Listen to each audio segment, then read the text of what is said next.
నమస్తే, this is Murthy from Visakhapatnam VUDA park. ఏమండి, వైజాగ్ అంతా తిరగడం కదండి. వైజాగ్లో అనువనువు ఒక అద్భుతమే ఉంటుంది. అంటే ఎంతసేపు రోడ్లు చూసి ఆర్కే బీచ్ చూసి వెళ్ళిపోతున్నారు చాలామంది. కానీ ఇక్కడ మీకు కొన్ని చూపిస్తున్నాను చూడండి. జలచరాలు అంటే మన సముద్రం అనగానే అన్ని చేపలకి ఎవరికి కొత్త కాదు, కానీ అక్వేరియం ఫిష్లు ఉంటాయి చూసారా, రంగురంగుల ఫిష్లు. అవి ఒక్కోటి సుమారుగా, అంటే నా భాషలో చెప్తున్నాను, ఒక 10 కేజీలు, 5 కేజీలు, 4 కేజీలు అలా ఉంటాయన్నమాట.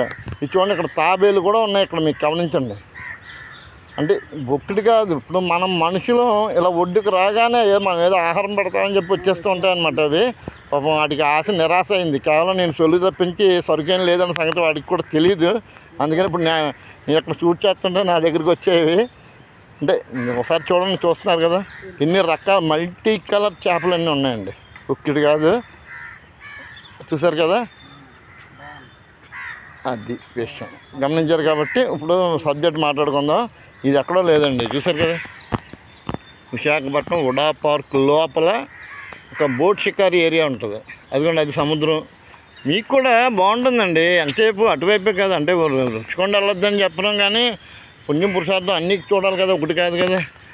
ఇది ఎప్పటి నుంచో సుమారుగా ఒక 40 years నుంచి బాగా మెయింటైన్ చేస్తారు. వుడా వాళ్ళ యొక్క, అంటే దీని పేరే VUDA park, Visakhapatnam urban development authority అంటారు కదా, అలాగే చాలా బాగా మెయింటైన్ చేస్తున్నారు. అన్ని రకాల ఇమ్యూనిటీస్ ఉంటాయి, పిల్లలకి పెద్దలకి అన్నిటికీ. మీరు బోట్ షికారు చేయొచ్చు, షటిల్ ఆడుకోవచ్చు, వాలీబాల్ ఆడుకోవచ్చు, ఫుట్బాల్ ఆడుకోవచ్చు, అన్ని రకాల ఈవెంట్లు ఉంటాయి. చూడాలనుకున్నప్పుడు ఒక్కసారి ఇలా వచ్చే ప్రయత్నం చేయండి. ఒకప్పుడు పార్క్ అంటే ఇదిగోండి ఇటువంటి పువ్వులు అంతే, ఎక్కడ చూసినా రకరకాల రంగురంగుల పుష్పాలతోటి ఉండేవి. కానీ ఇప్పుడు పార్క్ స్పెల్లింగే మారిపోయిందండి. మొత్తం గేమ్స్, ఈవెంట్స్, మొత్తం అన్ని రకాల ఎంటర్టైన్మెంట్ ప్రోగ్రామ్స్ అన్నీ ఇందులో పెడుతున్నారు. అంటే ప్రజల ఆసక్తిని బట్టే కదండి ఏదైనా ఉండేది. ఇప్పుడు కొంతమంది ఉంటారండి, ఇంట్లో పెద్దలు చెప్తున్నారనో లేకపోతే వాకింగ్ వెళ్ళరా బాబు అని చెప్పి అంటుంటారు కదా, అలా బలవంతంగా చేసేది లేక కొంపలోంచి కదులుతారు. ఇక్కడికి వచ్చి శుభ్రంగా ఉయ్యాలు ఊగుతున్నారండి. అంటే సరదా కొద్ది కాదు, ఉయ్యాలు ఊగుతూ ఇక్కడ సెల్ ఫోన్ చూస్తున్నారు. ఈ మాత్రం దానికి ఇంతవరకు వచ్చేది ఏముంది, ఇంతవరకు రావసరం లేదు.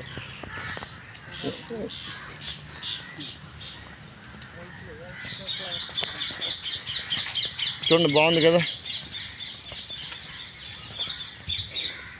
ఇప్పుడు మీలాంటి భక్తులు ఉన్నారు అనుకోండి, ఈ పువ్వులు చూడగానే ఒకటి అనిపిస్తుంటుంది, అవి అర్జెంట్గా దేవుడికి పెట్టేద్దాం. అంటే ఎన్ని పువ్వులు పెడితే, ఎన్ని ప్రసాదాలు పెడితే అంత గొప్పగా మనం పూజ చేసినట్లు లెక్క అనమాట. అది కాదు, అది మాత్రం అపోహ అండి. అంటే మనకి దేవుడికి, అంటే నేను అయితే హేతువాదిని కాదు కానండి, మనం దేవుడికి ఏమన్నా లంచం పెడితేనే మనకి కరుణిస్తాడు అనేది అది రాంగ్ కాన్సెప్ట్ నా ఉద్దేశంలో. భక్తిపూర్వకంగా ఏదైనా చేయండి, అది సేవ అనుకోండి, ఇంకోటి అనుకోండి, ఏదైనా అనుకోండి, కంపల్సరీగా ఇది పెడితేనే నాకు ఫలితం ఉంటుంది. గులాబీ పూలతో పూజ చేస్తేనే, లేకపోతే మనలో మాణిక్యాలతో పూజ చేస్తేనే మనకి సరైన ఫలితాలు దొరుకుతాయనేది కాదు. అది మాత్రం అది అంటే మీకు చెప్పేటంత రోహాన్ని కాను కానండి. షటిల్ ఆడుతున్నారు చూడండి.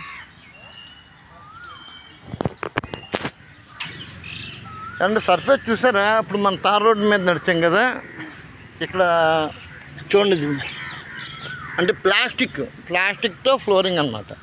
ఇప్పుడు క్వశ్చనింగ్ అంటే ఇది యాక్చువల్గా చిన్నపిల్లలు ఆడుకునే ఏరియా అనమాట.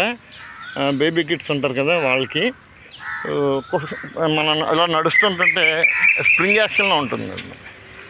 అంటే ఎటువంటి ఒత్తిడి ఏం ఉండదు. అదేనండి, ఇన్నోవేటివ్గా ఆలోచిస్తుంటారు. మరి మానవ మేధస్సుకి కార్ఖానం అదే కదండి. మరింత ఇంకా సుఖపడిపోవాలి. ఆ సుఖం ఎక్కువైతేనే ఒంటికి కష్టం అవుద్ది, కాదంటారా?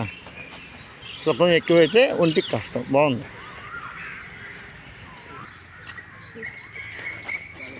చూసారు కదా. ఇది అవుట్డోర్ జిమ్ము. మనం కూడా 4 పీకుదాం.